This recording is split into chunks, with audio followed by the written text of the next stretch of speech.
pagi, ya matur nuwun Mas Herlambang, Mas aja ya, Pak Herlambang sudah hadir di sini ya Mas untuk apa namanya dalam kuliah kamu pagi ini ya. Saya salam juga kepada teman-teman mahasiswa dan dosen yang hadir di kesempatan kali ini. Sedikit saya mungkin membacakan sedikit CV dari Mas Herlambang ya. Jadi beliau menyelesaikan studi S1-nya di Erlangga ya di tahun 98, kemudian S2-nya di Mahidol University Thailand ya, dan S3-nya di Leiden University di Belanda ya. Oke, jadi pengalaman beliau banyak di dalam asosiasi akademik, dalam Southeast Asian Human Rights Studies, dan juga berbagai macam asosiasi. Ya, beliau mengajar di Human Rights Law ya, International Human Rights Law, dan juga telah menjadi visiting scholar di berbagai universitas di Norwegia, kemudian ada juga di Melbourne dan Singapura, dan banyak lagi ya, banyak sekali CV-nya Pak selama ini. Jadi mungkin saya sedikit recap ya. Jadi kenapa kita mengadakan acara pagi ini ya? Karena hasil apa namanya tracer study kita, hasil ngobrol kita dengan para pengguna alumni kita, dan juga pengalaman saya sendiri ketika di dunia apa namanya bekerja dengan pihak luar ya untuk membantu pemerintah daerah maupun donor dalam studi-studi, itu pasti akan memulai studi dengan suatu apa namanya review terhadap kebijakan yang berlaku. Nah, sayangnya itu skill yang tidak kita berikan secara formal dalam mata kuliah. Dulu kita punya mata kuliah aspek pengembangan bisnis, tapi kemudian dihapus. Sebagai anak-anak ekonomi ya yang punya itu perlu untuk memahami dulu gitu bagaimana mekanisme aturan itu bekerja, hukum itu bekerja. Di ekonomi kita ada box namanya policy ya, sebagai suatu shock terhadap perekonomian kita anggap sebagai satu variabel begitu aja. Padahal pada kita bongkar lagi, boxnya itu sangat banyak peritilanya gitu, dan itu punya konsekuensi yang berbeda-beda. Jadi ketika suatu aturan itu tidak cukup lengkap, itu bisa konsekuensinya juga dampaknya nggak akan maksimal. Nah, hari ini kita materi pertama hari ini adalah soal pengantar ya, hukum tata negara. Tanpa panjang kata, saya persilakan Mas Herlambang untuk memberikan lecture-nya. Silakan Mas Herlambang. Terima kasih Pak Rumaya yang sudah memperkenalkan dan mempersilahkan ya. Begitu juga Bu Made yang karena beliau saya akhirnya berkesempatan untuk membagi pikiran di dalam forum di Fakultas Ekonomi ini.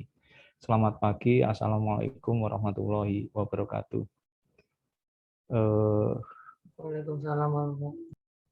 Ini pertama, mudah-mudahan suara saya cukup jelas karena sementara ini mengandalkan tethering handphone ya. Jelas ya, alhamdulillah. Baik. Pertama saya mengapresiasi ya Fakultas Ekonomi, saya kira beberapa kali mengundang sejumlah pihak termasuk mereka yang lintas disiplin ilmu. Bagi saya kenapa apresiasi itu perlu diangkat, karena memang pada dasarnya ilmu itu saling menjumpa antara fakultas ekonomi, fakultas hukum, politik gitu ya. Bahkan 2 bulan terakhir saya juga banyak bekerja sama dengan Fakultas Kesehatan Masyarakat gitu ya. Karena memang ada elemen hukum bertemu dengan kesehatan, hukum dengan ekonomi seperti kesempatan pada pagi hari ini. Nah, kebetulan memang latar belakang yang disampaikan Mas Rumaya ini juga dikomunikasikan oleh Bu Made, dan mudah-mudahan presentasi saya yang awal ini itu menjelaskan semacam gambaran ya secara umum gitu bagaimana sistem kekuasaan termasuk produk-produk hukum yang terkait ya. Kebetulan tadi saya tambahkan satu slide lagi soal hierarki ya. Nanti mungkin akan saya kirimkan ulang materinya. Yang tentunya itu mudah-mudahan menjadi pembelajaran yang memungkinkan mudah dipahami gitu ya bagi mahasiswa yang sedang menempuh di Fakultas Ekonomi dan Bisnis. Nah, saya langsung saja tayangkan slide-nya. Kalau yang pagi ini saya tidak membuat paper khusus, tapi yang siang selain PowerPoint saya membuat ya sedikit ini ya tulisan gitu ya yang saya buat semalam gitu. Paling tidak ada catatan tertulis gitu yang bisa jadi pijakan untuk memahami konteks dari tulisan atau presentasinya. Nah, di dalam pembelajaran hukum sendiri sebenarnya ada namanya PIH ya, pengantar ilmu hukum. Nah, untuk menempuh hukum tata negara kalau di Fakultas Hukum memang biasanya harus menempuh ilmu hukum itu dulu, pengantar ilmu hukum. Nah, pengantar ilmu hukum itu yang dipelajari semuanya. Ada tata negara, hukum administrasi negara, ada pidana, perdata, hukum dagang, hukum bisnis, dan seterusnya. Hukum adat, gitu ya. Nah, kebetulan memang yang hendak saya sampaikan sub dari ilmu hukum, yakni pengantar hukum tata negara. Nah, kaitannya dengan pengantar hukum tata negara ini sebenarnya lebih spesifik pada apa sih lingkup atau kajian dari hukum tata negara. Kajian yang dilakukan di dalam hukum tata negara ini lebih berfokus atau bertumpu pada konstitusi atau disebut pula sebagai hukum dasar ya. Kita tahu konstitusi itu seringkali diasosiasikan kalau di Indonesia Undang-Undang Dasar gitu ya 1945. Nah, posisinya itu paling tinggi dia di dalam sistem hukum, dalam sistem perundang-undangan. Jadi tidak ada yang lebih tinggi dari Undang-Undang Dasar kecuali bicara soal kalau di dalam kualifikasi Nawiyaski ya itu ada Pancasila sebagai pondasi dari pemahaman hukum bernegaranya. Nah, tetapi dari sisi hukum sendiri, hukum dasar adalah konstitusi. Nah, yang dikaji di dalam konstitusi tentu hal-hal yang sifatnya mendasar, termasuk persoalan-persoalan negara yang sifatnya mendasar. Jadi tidak semuanya menjadi bagian dari hukum tata negara, karena ada namanya misalnya yang berkaitan dengan hukum tata negara adalah hukum administrasi negara. Nah, hukum administrasi negara itu misalnya mengatur soal perizinan, mengatur soal kepegawaian. Nah, itu hukum administrasi negara. Karena dia lebih pada kajian administratif, tetapi melekat pada institusi kenegaraan. Nah, sementara hukum tata negara itu landasan yang lebih menempatkan bagaimana sistem kekuasaan itu diatur, termasuk wewenang-wewenang dalam pembentukan hukum. Nah, konsekuensinya apa? Sebenarnya ketika mengkaji hukum tata negara, tidak bisa tidak, itu juga harus memperhatikan perundang-undangan. Perundang-undangan itu artinya aturan yang secara hierarkis dari atas sampai ke bawah dalam sistem hukum. Nah, tadi yang dibilang oleh Mas Rumaya, kita ini agak kesulitan misalnya memaknai aturan ini ada di mana, bertentangan dengan peraturan atas lebih atas kah atau peraturan lebih bawah atau bagaimana reviewnya mungkin begitu ya. Saya kira nanti ada satu slide yang memudahkan itu. Lalu sebelum masuk terlalu jauh, saya ingin mencoba menjelaskan yang dasar terlebih dahulu. Jadi apa itu konstitusi dan apa substansinya?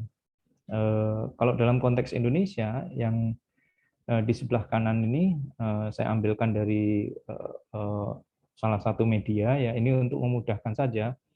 Paling akhir kita punya konstitusi itu adalah konstitusi versi amandemen Undang-Undang 1945 yang diselenggarakan tahun 99, setahun setelah Soeharto jatuh, sampai tahun 2002 ya. Itu yang paling terakhir. 20 tahun berselang sekarang ini lagi kasak kusuk mau amandemen ya. Ini yang ramai di media. Kasak kusuk mau amandemen lagi, katanya mau menghidupkan PPHN, presiden 3 periode dan seterusnya ini. Nanti itu yang sesi siang. Oke.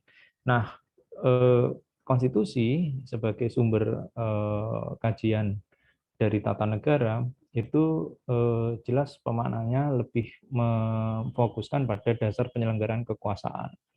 Yang diatur adalah kedudukan lembaga negara, hubungan antar lembaga negara, dan kewenangan-kewenangan lembaga negara. Kemudian selain mengatur soal institusi, struktur, fungsi, juga mengatur soal perlindungan hak-hak warga negara, termasuk menegaskan pertanggungjawaban negara untuk menghormati, melindungi, dan memenuhi hak asasi manusia. Nah, dasar perlindungan hak warga negara ini sebenarnya tempatnya tinggi di konstitusi ya. Kalau Anda simak, kalau pernah buka Undang-Undang Dasar, di situ banyak sekali hak asasi manusia itu diatur, termasuk hak-hak yang kaitannya dengan hak ekonomi, sosial, budaya. Contoh, setiap warga negara berhak atas pekerjaan dan penghidupan yang layak. Ya, bunyinya konstitusi begitu aja. Nah, turunannya itu di undang-undang, turunannya di peraturan pemerintah, peraturan Menteri Tenaga Kerja, dan seterusnya. Tapi bunyi konstitusi itu hanya menegaskan bahwa setiap warga negara, siapapun itu, berhak atas penghidupan dan pekerjaan yang layak.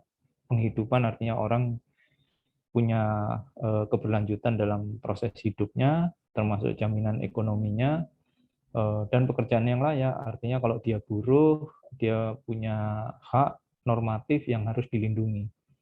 Kira-kira gitu, secara layak. Nah, selain itu, konstitusi juga bicara sumber hukum dalam sebuah sistem hukum. Karena dia menjadi sumber hukum dalam sebuah sistem hukum, maka dia menjadi landasan, haluan, serta konstitusionalitasnya. Maksudnya begini, nggak boleh ada peraturan-peraturan apapun itu di level paling sampai paling bawah bertentangan dengan konstitusi. Nggak boleh. Ya.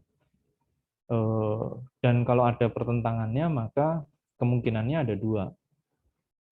Satu, merevisi undang-undang itu, seperti inisiatif dari DPR sekarang ini merevisi banyak undang-undang, atau mencabut, ya, atau juga memberi amandemen atas undang-undangnya.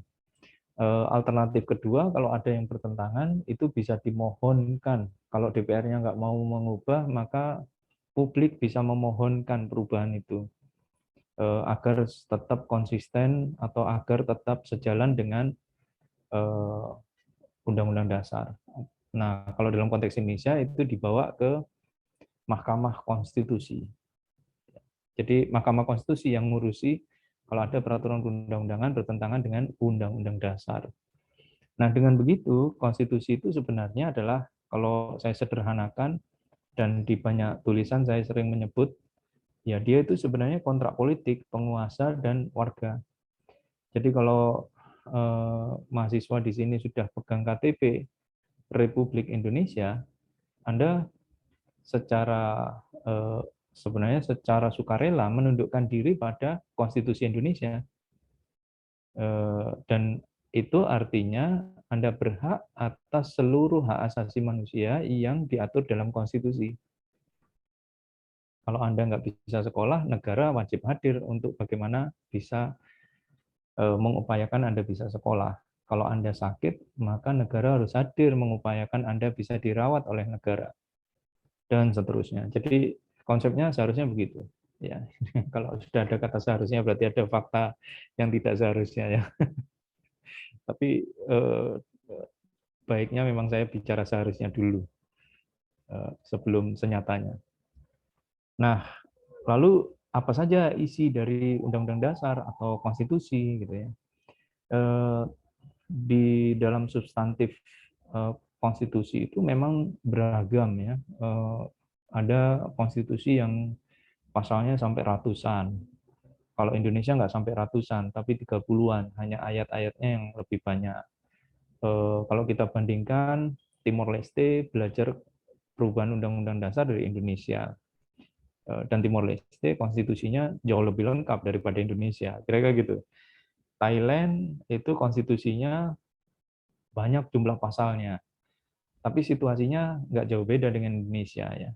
Jadi macam-macam. Ada pasal yang tidak ada, misalnya pasal tentang jaminan kebebasan pers itu nggak ada di Indonesia, tapi ada di Thailand, ada di Timor Leste. Ada lembaga KPK di konstitusi, di Indonesia nggak ada, tapi di Thailand ada lembaga konstitusi. Nah, tapi secara umum sebenarnya substansi konstitusi itu berisi tujuan negara. Kemudian bentuk dan kedaulatan negara. Ada lambang negara, bisa simbol, lagu, kemudian ada sistem dan struktur kekuasaan yang bekerja dalam pemerintahan, eksekutif, legislatif, pemerintahan dalam arti governance, bukan pemerintahan dalam arti eksekutif ya. Itu eksekutif, legislatif, judicial atau kekuasaan kehakiman. Kemudian yang penting lagi adalah bagaimana konstitusi itu mengatur soal keseimbangan kekuasaan. Ya kalau dalam konteks Indonesia, keseimbangan antara DPR MPR dengan presiden dan lembaga peradilan seperti Mahkamah Agung dan Mahkamah Konstitusi. Substansi konstitusi juga menjamin adanya mekanisme kalau ada penyalahgunaan kekuasaan, yaitu impeachment ya. Jadi kalau orang tata negara atau fakultas hukum yang belajar tata negara atau mendiskusikan impeachment itu hal yang biasa saja. Kalau ada diskusi impeachment, kemudian sampai diteror penyelenggaranya, dosennya sampai didatangi orang-orang yang mengintimidasi seperti di Jogja UGM kemarin, narasumbernya dari UII itu terlalu berlebihan. Padahal ini di Fakultas Ekonomi nggak ada apa-apa tuh kita diskusi impeachment gitu. Itu hal yang biasa, makanya saya heran juga diskusi impeachment kok sensi ya. Padahal itu objek kajian dari hukum tata negara. Nah, yang tidak kalah pentingnya juga jaminan perlindungan hak-hak dasar warga negara, kemudian pengaturan kewenangan ya pusat daerah, ya ini karena konteks Indonesia, mungkin juga dalam konteks Amerika antara negara antara federal, pemerintahan federal dengan yang pusat gitu ya. Kemudian juga otonomi khusus itu juga diberi jalan ya, termasuk dalam konteks perubahan konstitusi yang sekarang itu sudah mengatur bagaimana mengakui sistem kekuasaan di level paling bawah seperti masyarakat adat dan komunitasnya. Kemudian juga mengatur mekanisme perubahan konstitusi. Nah, hal yang begini itu menarik karena masing-masing negara tidak luput dari konteks politiknya. Kenapa sih misalnya Myanmar itu nggak berubah-ubah konstitusinya? Karena pengaturan tentang mekanisme perubahan konstitusi itu harus mendapatkan persetujuan 70% dari kursi yang ada, sementara 70% itu diisi oleh militer. Jadi nggak pernah berubah kalau militernya nggak berubah ya. Makanya di Indonesia kan berubah ya, bisa berubah karena militernya udah nggak boleh lagi duduk di parlemen, ya. Gitu kira-kira. Nah, kemudian ini boleh diinterupsi ya kalau perlu penjelasan lebih ya. Bebas saja mau di tengah-tengah atau di belakang.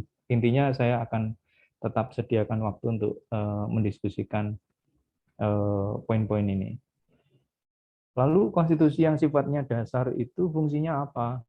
Nah, fungsinya secara umum memang membatasi kesewenang-wenangan. Jadi ide dasarnya itu membatasi kesewenang-wenangan.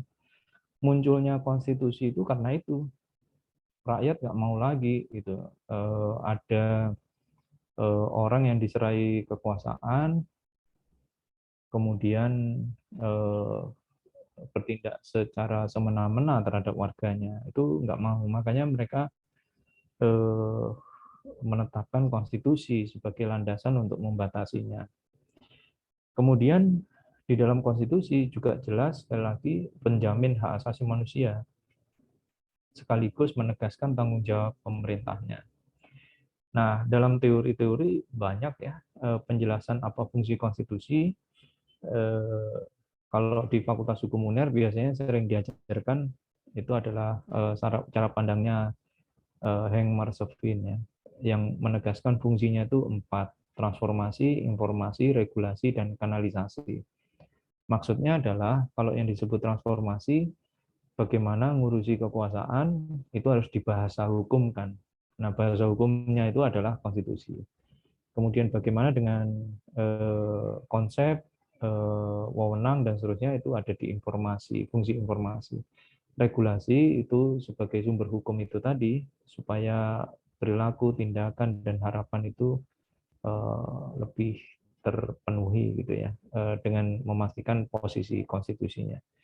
Dan yang terakhir kanalisasi, itu maksudnya kalau ada masalah sengketa kebijakan atau konflik aturan di tingkat bawah, itu muaranya ke konstitusi. Jadi konstitusi harus bisa mengakhiri ya proses-proses penyelesaian masalah hukum dan politik ya, seharusnya begitu. Jadi mengakhiri sampai di konstitusi. Nah, ini mohon maaf tadi saya belum sempat bikinkan yang bahasa Indonesia, saya copy paste saja tentang sistem tata negara di Indonesia setelah perubahan konstitusi. Jadi setelah perubahan konstitusi itu berubah. Kalau sebelumnya itu before amendment itu MPR memegang kedaulatan rakyat atau kedaulatan yang tertinggi di Indonesia. Dan Undang-Undang Dasar itu melekat dengan posisinya MPR yang memang bisa mengubahnya.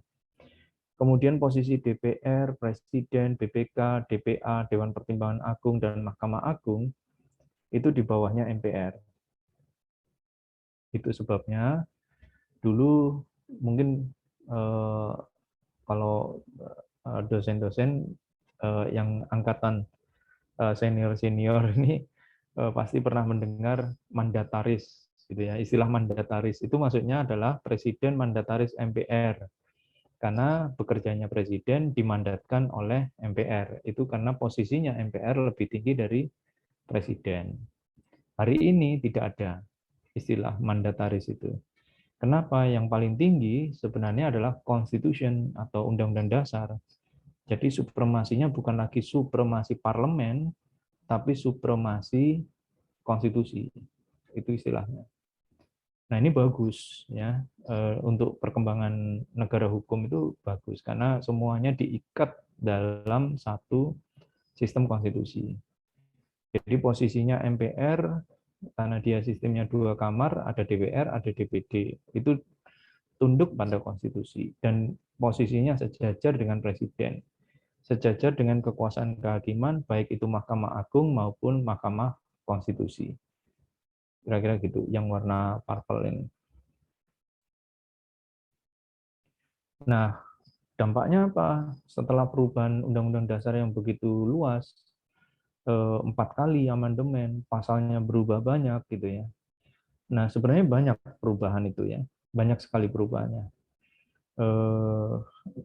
Kalau boleh disebut beberapa poin seperti ini. Yang pertama, kekuasaan presiden terbatas. Tidak lagi tidak tak terbatas ya. Itu yang membedakan. Makanya kalau kita bandingkan kekuasaan presiden hari ini seharusnya terbatas ya. Kalau kita bandingkan dengan sebelum jatuhnya Soeharto di tahun 1998 ya waktu itu.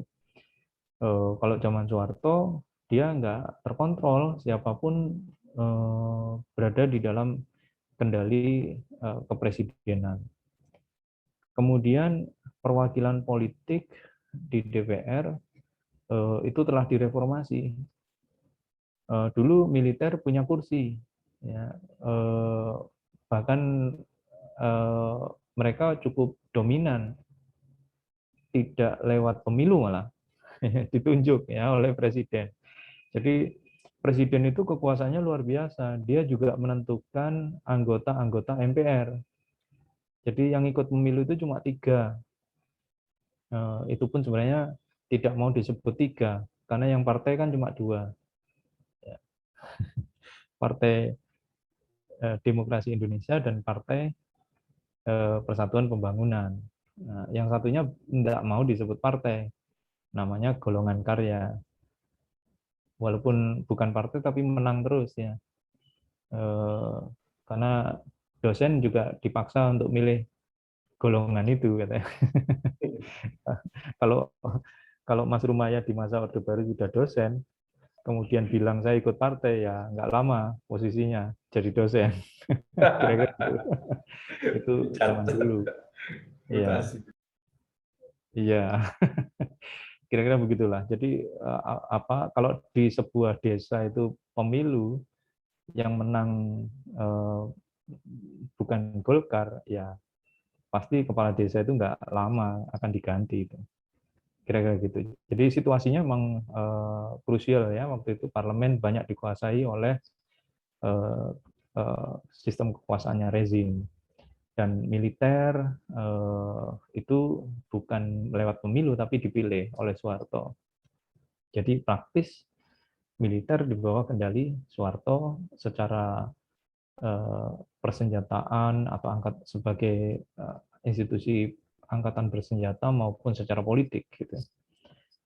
Nah, kemudian yang berubah besar adalah gagasan keseimbangan kekuatan ya, kekuasaan yang diperkuat ya. Ini maaf, kekuasaan yang diperkuat maksudnya. Balancing of power. Presiden dikontrol oleh DPR seharusnya ya. Produk hukum undang-undang yang dibuat oleh presiden dan bersama itu kalau ada masalah dikontrol oleh Mahkamah Konstitusi. Kira-kira gitu. Kalau Mahkamah Agung memutus keliru, presiden punya kewenangan gerasi amnesti. Itu untuk menyeimbangkan kekuasaan.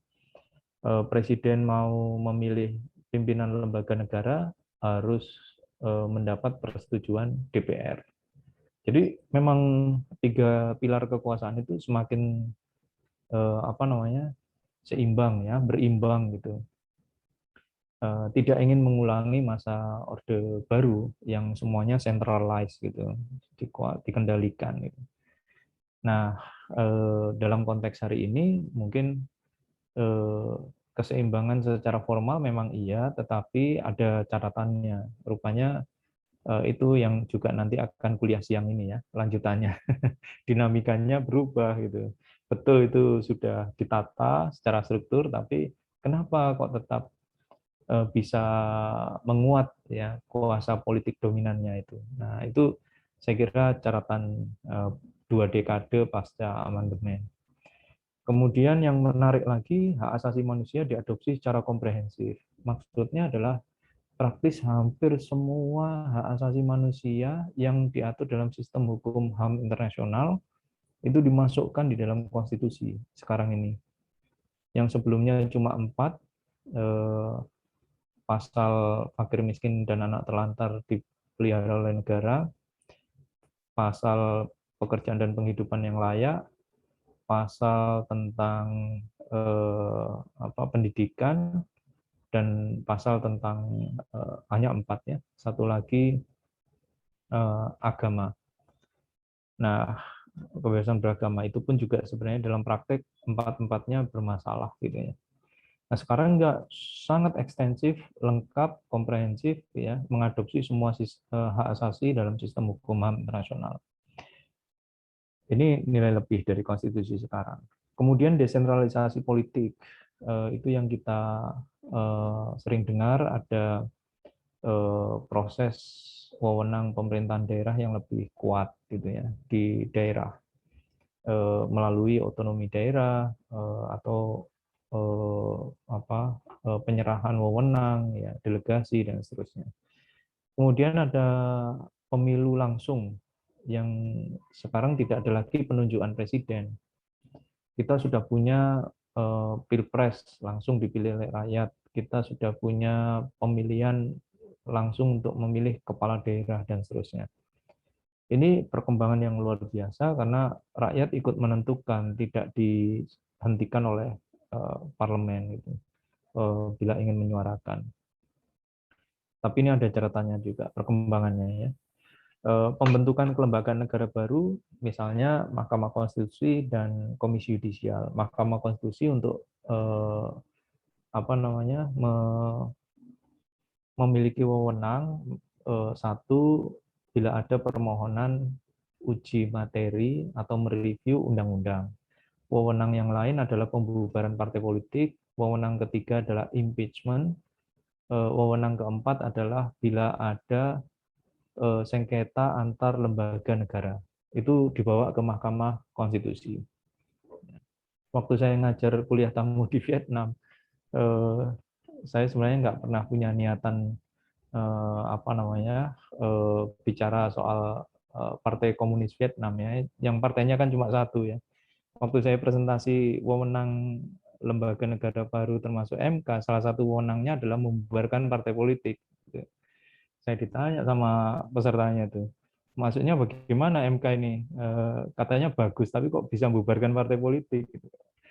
Nah itu mungkin juga alasannya mereka nggak jadi punya MK gitu ya di Vietnam itu. Karena kewenangannya bubarkan partai, partainya cuma satu di sana. Kemudian Komisi Yudisial adalah tugasnya selain mengawasi hakim di lingkungan Mahkamah Agung, ya dulu Mahkamah Konstitusi dan Mahkamah Agung, tapi wewenangnya diamputasi oleh Mahkamah Konstitusi.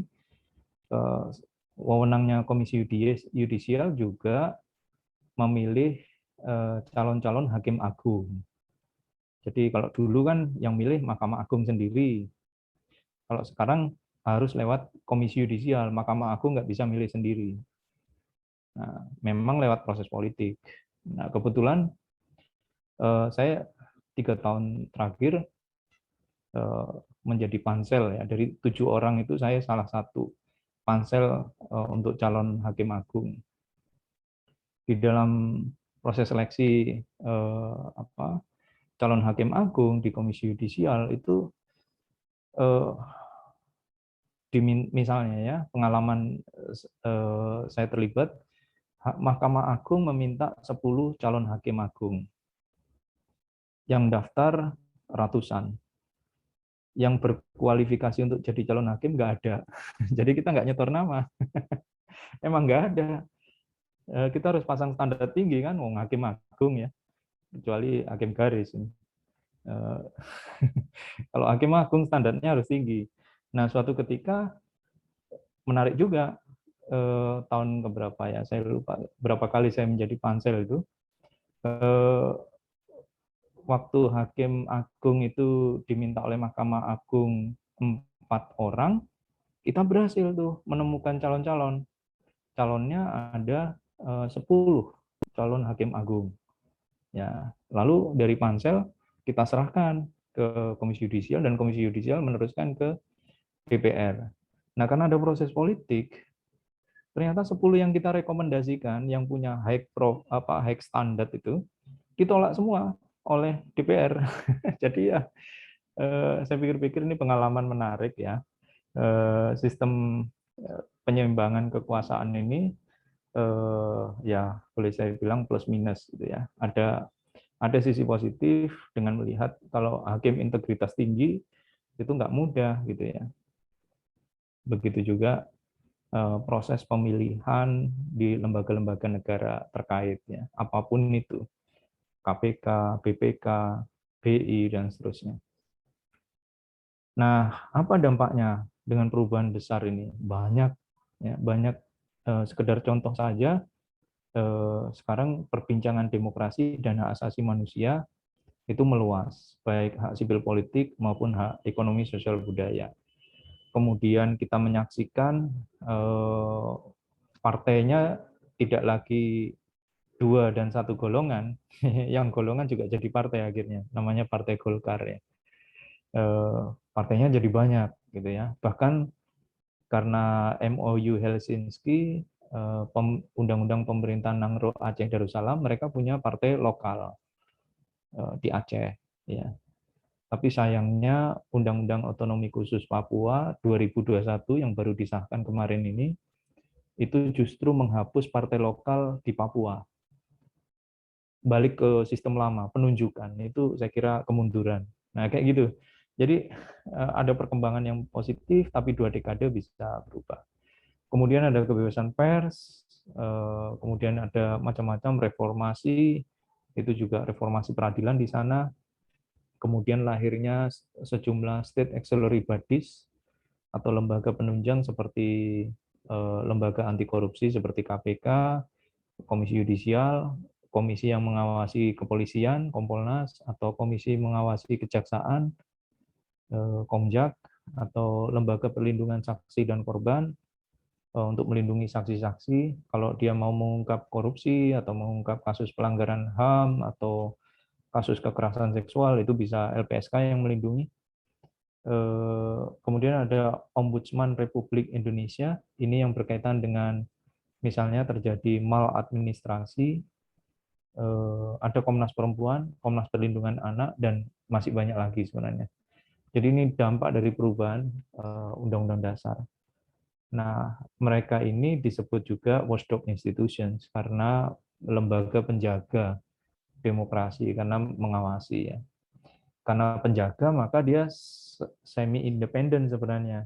Dia berdiri di agak berjarak dengan 3 pilar kekuasaan. Kecuali KPK ya. Revisi Undang-Undang KPK 2019 yang kemarin itu, KPK nggak boleh di luar, dia harus di bawah presiden. Ya, situasinya seperti sekarang, kira-kira gitulah ya. Kalau sudah nyentuh ke radar dekat istana ya mati, kasusnya nggak ada. Nah, ini yang tadi mungkin saya tambahkan satu slide ya. Saya lupa ya. Tapi begitu Mas Rumaya mengangkat tadi langsung saya carikan slide-nya. Nah, kalau kita simak dalam perkembangannya, peraturan perundang-undangan itu punya hierarki sebenarnya. Hierarki yang tertinggi itu Undang-Undang Dasar, di bawahnya ini adalah ketetapan MPR. Ya.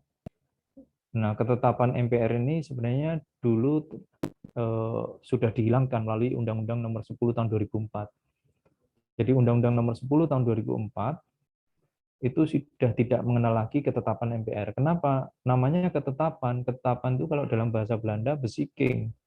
Sementara yang kita bahas adalah pengaturan atau peraturan perundang-undangan, dalam bahasa Belanda regeling gitu ya. Nah, ini aneh.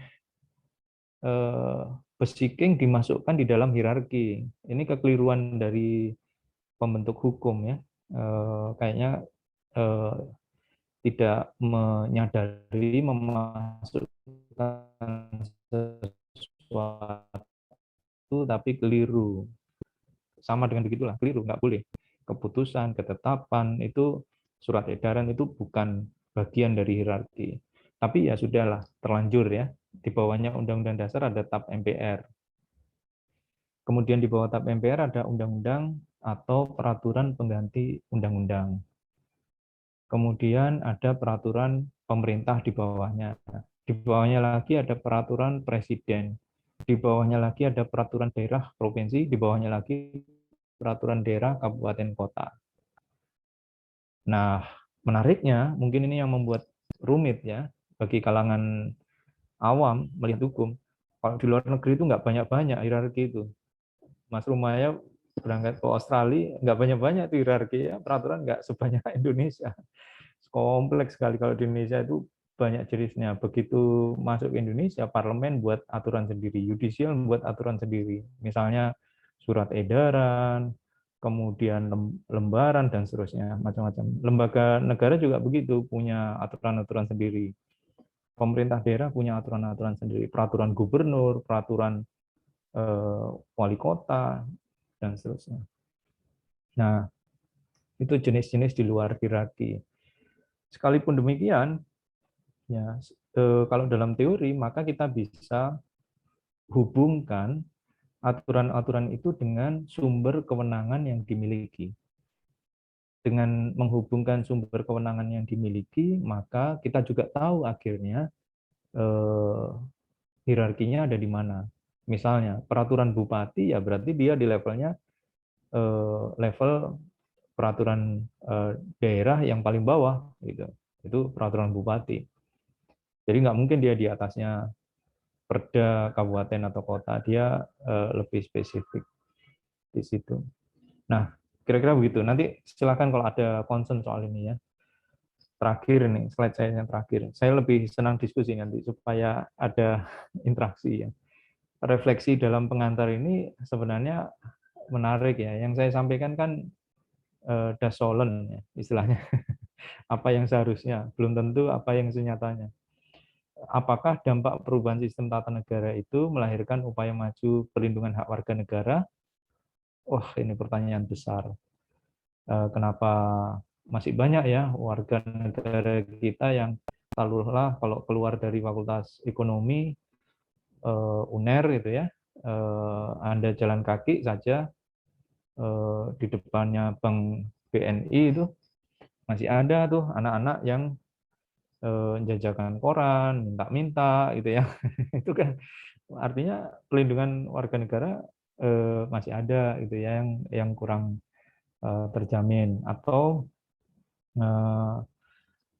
berhak atas lingkungan hidup yang bersih gitu ya. Seperti Jakarta kemarin kan Presiden dinyatakan bersalah karena tidak bisa menjamin udara bersih di Jakarta. Begitu juga dalam kasus kebakaran hutan. Pada saat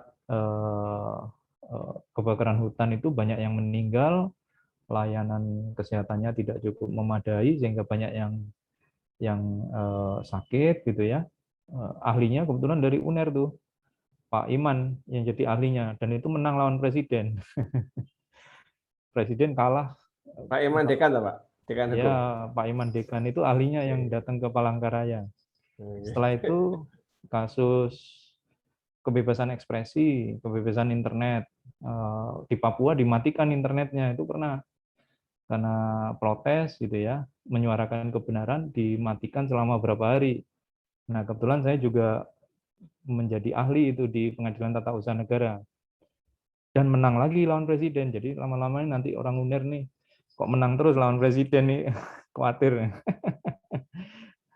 Tapi ini fakta memperlihatkan memang ada hak warga negara yang hilang ya dari perkembangannya, yang itu juga perlu apa istilahnya direfleksi kembali. Kenapa? Untungnya ada peradilan yang menyeimbangkan situasi itu.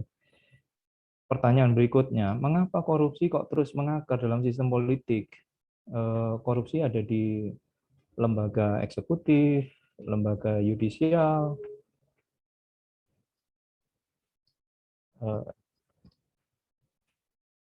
Waalaikumsalam. Masuk aja. Aku pas aja. Mohon maaf sebentar.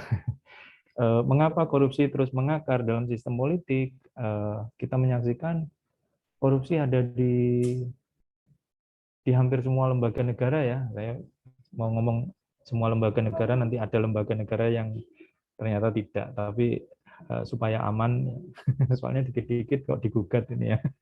Dosen sudah banyak nih ngantri digugat. Faktanya parlemen OTT banyak ya, di pusat sampai di daerah ya.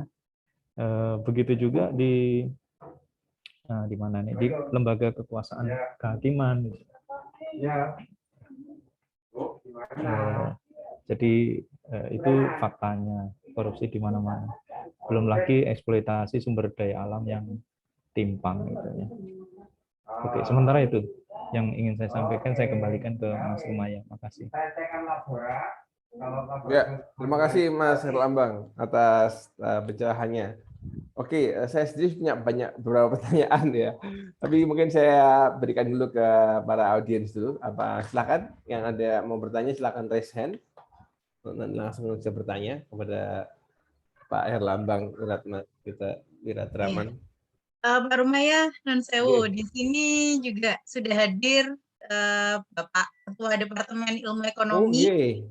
Ada Pak Rosanto Dwi Handoyo. Selamat pagi Bapak, dan Ibu Sekretaris Departemen Ilmu Ekonomi Ibu Widya Silviana. Selamat pagi Ibu. Selamat pagi Pak Erlambang. Terima kasih atas sharingnya Pak di Sama-sama. Departemen Ekonomi. Matur nuwun sangat. Mohon maaf Mudah-mudahan kami manfaat. on-cam. Nggih. Bisa dipahami. Ya. Monggo silakan. Pak dari mahasiswa mungkin dari dosen yang ada hadir di sini yang mau bertanya. Oke, kalau nggak ada saya tanya dulu deh gitu. Jadi Lambang ini kan tertarik ya tadi kan bahwa dalam tingkat implementasi itu kan banyak kemudian muncul yang lainnya ya kayak surat edaran gitu ya Mas ya. Ya apa tuh dalam level kementerian ya. Kemudian itu yang apa namanya? Dalam hal biasanya kita ngambil yang praktikal Mas ya. Misalnya kayak dalam hal PKH misalnya. Program keluarga harapan gitu kan. Nah, itu kan berangkat dari suatu kalau ada kebijakan ya, ada policy, ada program gitu kan ya. Terus juga level kementerian di situ. Nah, itu gimana ya interaksinya dari produk hukum itu kan yang dikeluarkan oleh apa namanya? Oleh legislator DPR ya kan.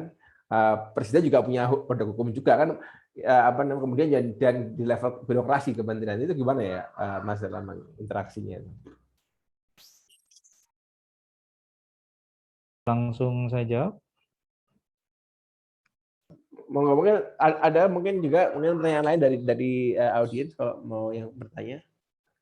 Ada yang raise hand mungkin atau di chat juga bisa, silahkan. Ya, sepertinya belum ada Mas. Nah, Lambang monggo. Baik, saya tayangkan slide yang tadi ya. Nah, yang di sini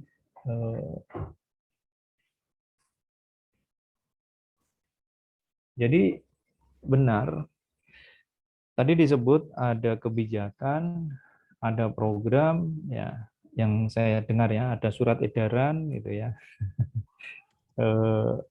Jadi ini gimana menempatkannya? Jadi SKB Pak, SKB. ada SKB, surat keputusan bersama ya macam-macam nih SKB. Di mana posisinya SKB? Pertama saya mau bilang kita harus identifikasi produk hukum itu apakah dia keputusan ataukah dia peraturan. Ya, itu paling mendasar. Kita harus identifikasi itu dulu. Apakah itu keputusan atau dia peraturan. Kalau itu keputusan, maka substansinya memang memberi keputusan, menetapkan, memutus, seperti keputusan pengangkatan CPNS menjadi PNS, itu keputusan. Ya. Produk hukumnya biasanya individual, final, gitu, konkret, ya, dan berlaku untuk targeted ya, untuk satu pihak atau kelompok atau badan hukum tertentu. Itu keputusan. Sedangkan yang kedua yang diidentifikasi kalau dia peraturan. Nah, kalau peraturan maka dia mewujud dalam ya dari sudut bentuk hukumnya dia sudah pasti menyebut peraturan. Seperti Undang-Undang Dasar itu peraturan yang paling tinggi, paling dasar. Kemudian undang-undang, peraturan pengganti undang-undang, peraturan pemerintah, peraturan presiden, peraturan kabupaten kota, kira-kira gitu. Jadi itu peraturan. Nah, masalahnya, ini masalahnya ya, di Indonesia itu bernegara hukum itu nggak konsisten dari sudut pandang. Nah, ini saya mulai ngomong dasein ya, kenyataan di dalam keseharian kita. Kita ini membuat aturan, tapi sebenarnya boleh dikata dia mengatur tapi tidak untuk publik gitu, mengatur hanya untuk institusinya sendiri, misalnya begitu. Ya, contoh surat edaran. Surat edaran itu kan di mana-mana ya. Ada surat edaran di kementerian, ada surat edaran di pemerintahan, ada surat edaran di Mahkamah Agung. Nah, itu sebenarnya surat edaran hanya berlaku di internal mereka sendiri. Ya, namanya aja surat edaran. Lalu kalau ditanya dia itu keputusan atau peraturan, sebenarnya dia kalau disebut keputusan itu nggak tepat, disebut peraturan juga nggak tepat. Substansinya peraturan, tapi bentuk hukumnya surat edaran. Nah, kalau surat edaran, kenapa nggak sekaligus menggunakan istilah peraturan menteri apa gitu kan lebih pas kan sebenarnya sudah ada itu Permenko, Permenkom PMK, Info, nah PMK kayak gitu, ada PMK, Kemen. betul. Nah, kita menggunakan istilah-istilah itu beragam. Nah, akibatnya orang kan bingung gitu ya. Aturan-aturan itu pada gilirannya dalam praktek pemerintahan, penyelenggaraan pemerintahan, dia lebih mengikat ke internal.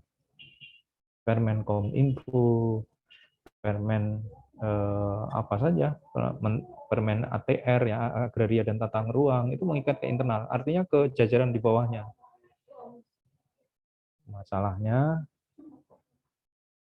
Masalahnya itu walaupun mengikat ke internal, publik itu sedikit banyak harus tahu isinya. Karena rupanya dia berkaitan dengan wewenang, di mana kita diminta untuk menaati kewenangan itu. Gitu. Jadi kalau ditanya soal identifikasinya seperti itu. Nah, sekarang pertanyaan berikutnya ya, ini kalau saya tambahkan pertanyaannya, lalu kalau ada silang pendapat, contoh kebijakan mengacu pada dua bentuk hukum yang beda, kebetulan bertentangan. Ya. Kalau bertentangan, mari kita lihat dulu produk hukum apa yang bertentangan. Kalau itu sifatnya keputusan, maka reviewnya ada di pihak yang menerbitkan keputusan, atau kalau dia tidak mau mengubah, maka dibawa ke pengadilan tata usaha negara namanya. Itu kalau keputusan. Jadi pengadilan tata usaha negara, karena menyangkut kewenangan dalam mengambil keputusan. Kalau itu menyangkut peraturan, maka kalau itu peraturannya adalah di bawah undang-undang, di bawah undang-undang garis miring Perpu itu, misalnya PP, Perpres, Permen, Perda, Perdapro, Perda Kabupaten, maka uji materinya atau mempersoalkannya itu melalui gugatan ke Mahkamah Agung, bukan Mahkamah Konstitusi, Mahkamah Agung. Kecuali dibawa ke Mahkamah Konstitusi kalau undang-undang bertentangan dengan Undang-Undang Dasar. Jadi batu ujinya Undang-Undang Dasar. Itu dibawa ke Mahkamah Konstitusi. Masalahnya, ini Mas Rumaya tadi nyebut SKB. Kalau SKB bertentangan, dibawa kemana itu? Itu ya. Nah, kalau SKB bertentangan, maka kita harus lihat sumber kewenangannya di mana. Ya, kalau sumber kewenangannya ada di kementerian, berarti dia kan selevel kira-kira antara di bawah Perpres, di atasnya Perda provinsi. Dan yang jadi batu ujinya adalah undang-undang.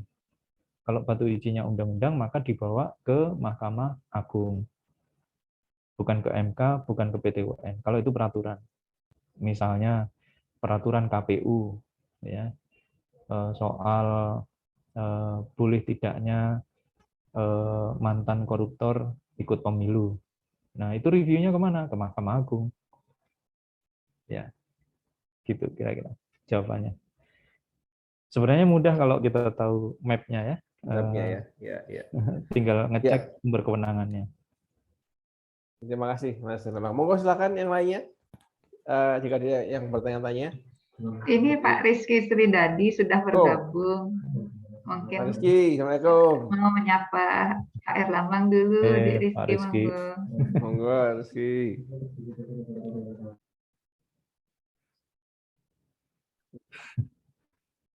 Iya. Mute ya beliau. Masih kimit mungkin Pak Rizky.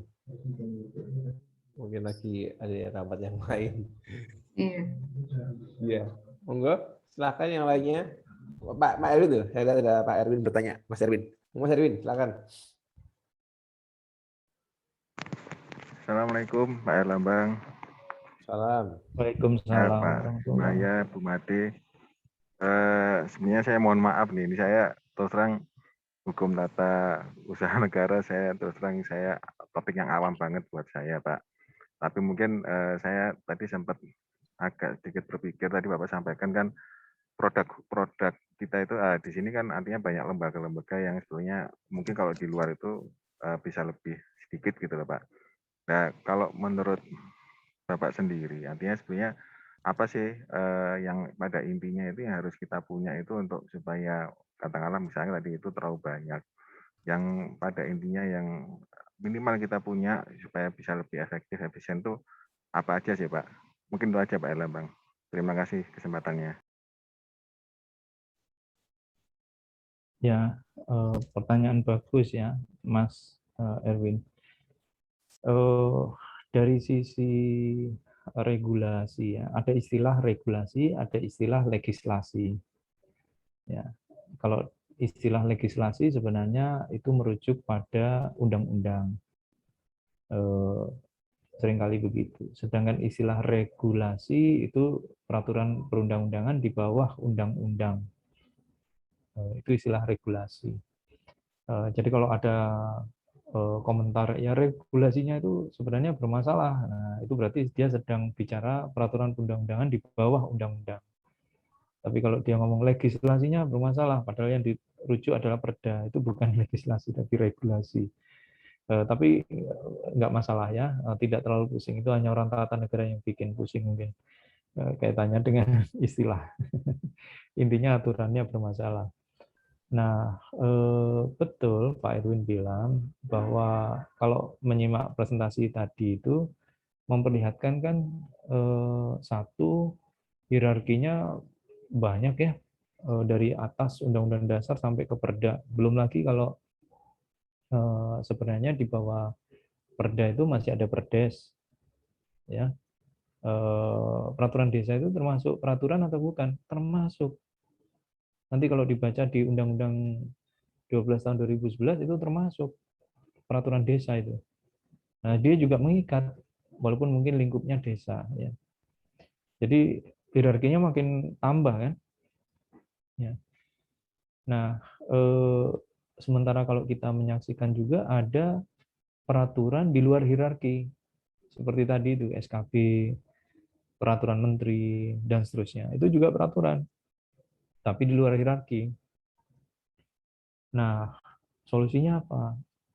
Sebenarnya di bawah Kementerian Hukum dan HAM, khususnya di bawah Dirjen Perundang-undangan, itu sudah menginisiasi ya upaya untuk merampingkan peraturan perundang-undangan. Dalam bentuk apa? Namanya istilah yang dikenal itu harmonisasi. Ini bagi orang hukum biasanya harmonisasi itu dilakukan bersama lintas organisasi kementerian atau organisasi lembaga negara. Biasanya dilakukan oleh Badan Pembinaan Hukum Nasional melalui riset, melalui kajian. Saya beberapa kali juga terlibat dalam proses harmonisasi itu. Istilah harmonisasi sendiri sebenarnya juga kurang tepat ya. Sebenarnya itu review, ya, review terhadap perundang-undangan agar tidak saling bertolak belakang atau agar tidak bertentangan satu dengan yang lain, ya, antara yang atas dengan yang bawah atau antar yang horizontal. Nah, solusinya apa? Kalau kita tahu begitu banyak, itu istilahnya kalau di Dirjen Perundang-undangan obesitas regulasi. Jadi udah body shaming ya, itu enggak saya kurang begitu suka istilah itu. Tapi istilah itu menurut saya problematik ya kalau dalam pendekatan kajian-kajian governance itu sebenarnya pendekatannya neo-institusionalisme.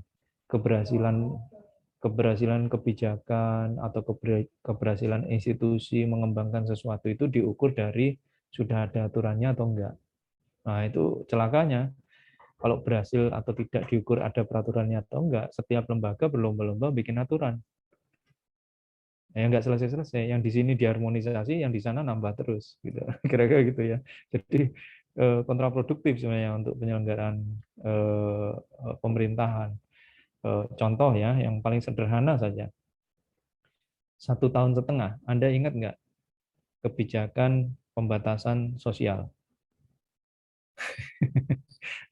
Ngurusi COVID ini. Kalau dihitung-hitung, itu sudah 5-6 kali berubah itu. Mulai dari PSBB, PSBB mikro, PPKM, PPKM darurat, PPKM levelnya 3-4, level 1-2, kemudian apalagi saya nggak tahu akan berubah apa lagi gitu ya. Sudah di bawah standar WHO, kemudian penegakannya juga kerap kali bermasalah dan seterusnya ya.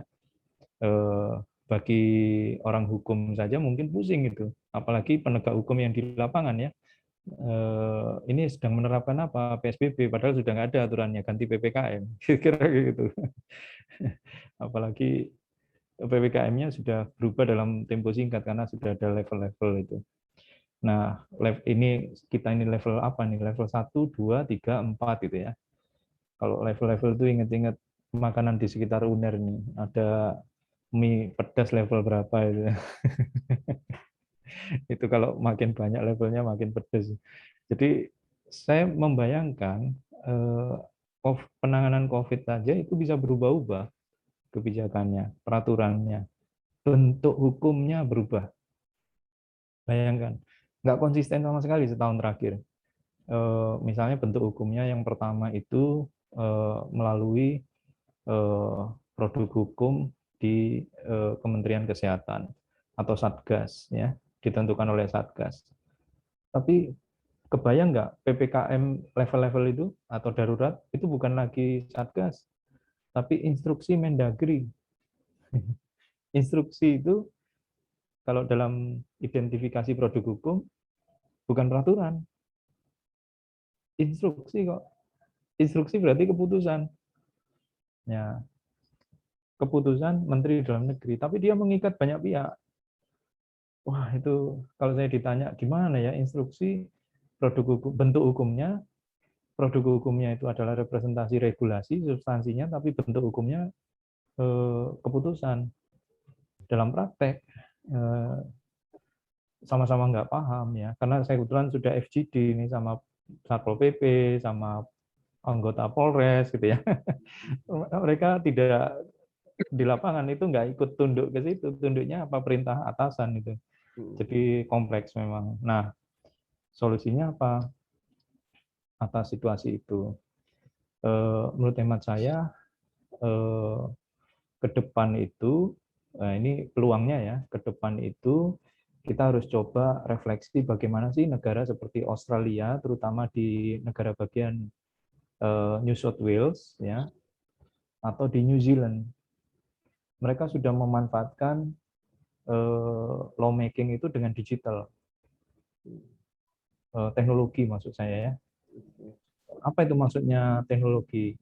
Jadi kalau yang saya bilang tadi harmonisasi peraturan undang-undangan atau kebingungan Mas Rumaya misalnya melihat antara peraturan menteri, SKB dan seterusnya, itu cukup ngentri aja di digital system itu. Tinggal cek, merapikan dia, di mana silang pendapatnya, di mana aturan mana yang harus dipakai, mana yang paling terakhir, mana yang paling baru, itu bisa kalau kita pakai itu. Itu pernah saya usulkan di dalam kesempatan waktu diundang Dirjen ya, harus adaptif terhadap teknologi ke depan. Kalau enggak, kita masih zaman kuno ya, berlama-lama di depan meja dengan setumpuk peraturan yang membingungkan, enggak valid lagi kan, gitu. Ya, itu usulannya. Iya, makasih Mas Lambang. Mungkin sedikit catatan Mas Lambang. Saya pernah ya melakukan studi kan. Saya pengen tuh Pas di ekonomi kan kita punya namanya ISIC ya, kode industri gitu kan. Saya pengen di hukum ini ada nggak sih? Saya nggak ketemu gitu kan. Terus saya mencoba mengembangkan sendiri ya dengan perda itu. Wah, saya give up akhirnya gitu. Oh, Pak Denny, nanti saya cerita lagi soal itu. Pak Denny rehat. Mau Pak Denny, silakan Pak Denny.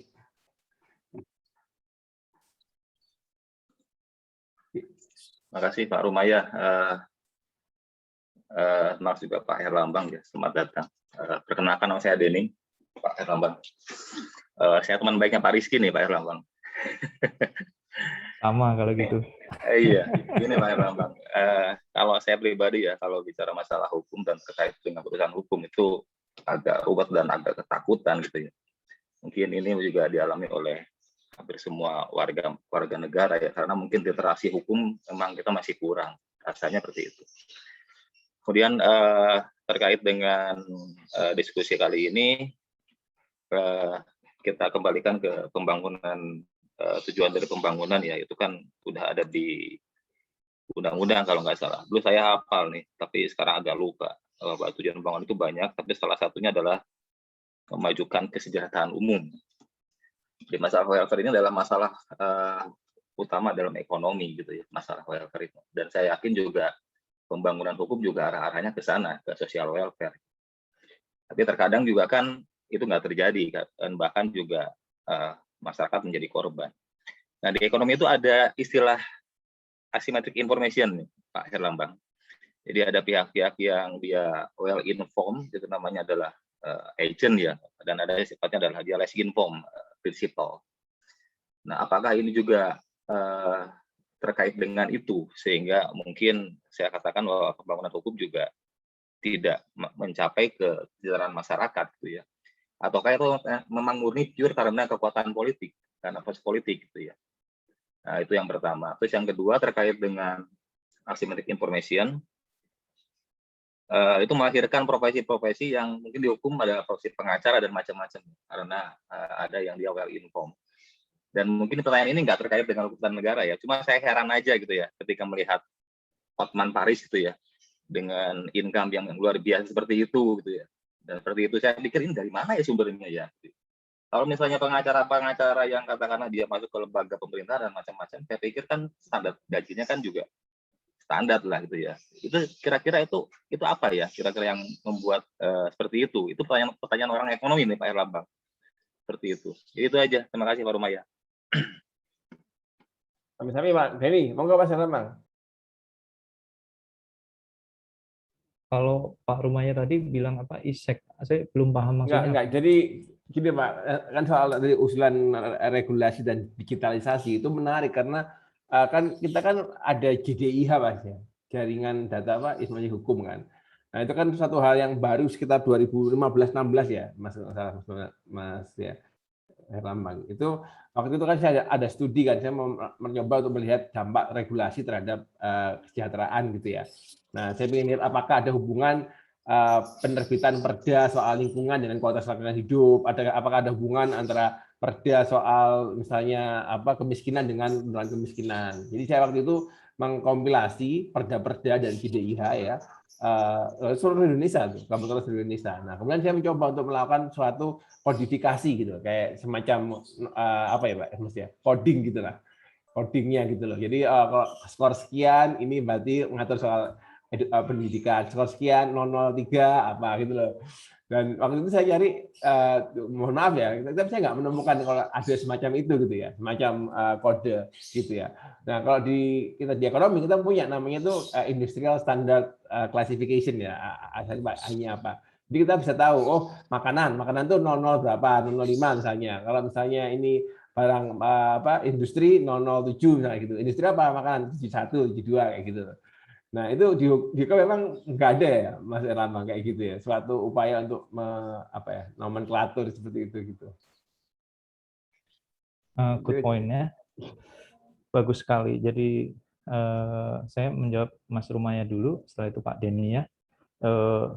Pertama, apakah memang di hukum itu nggak ada hitung-hitungan soal dampak regulasi atau perda ya, atau kualitasnya ini punya efektivitas atau tidak gitu ya. Ini satu, sayangnya pendidikan hukum di Indonesia itu didominasi oleh cara pandang doktrinal. Cara pandang doktrinal itu lebih mengandalkan tekstual ya.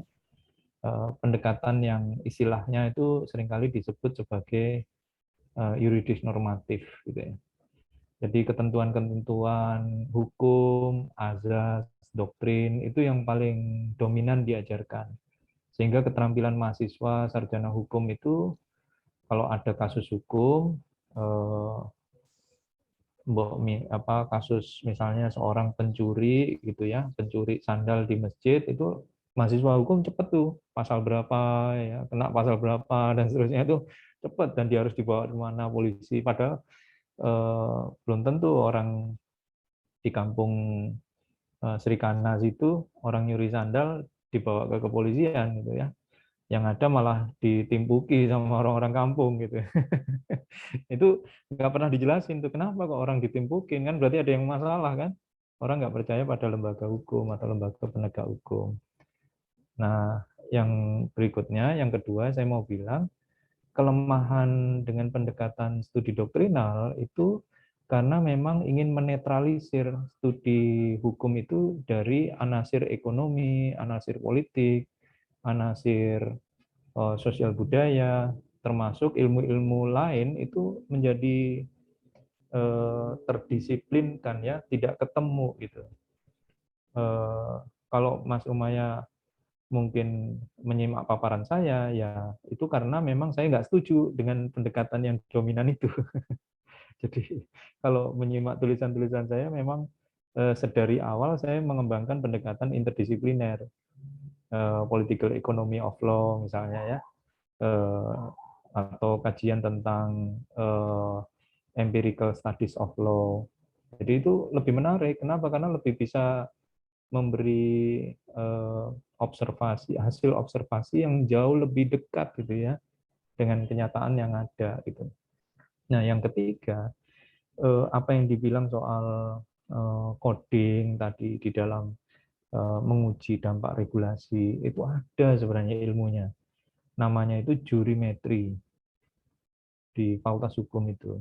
Pertanyaannya, jurimetri itu nggak pernah diperkenalkan di pendidikan hukum kita.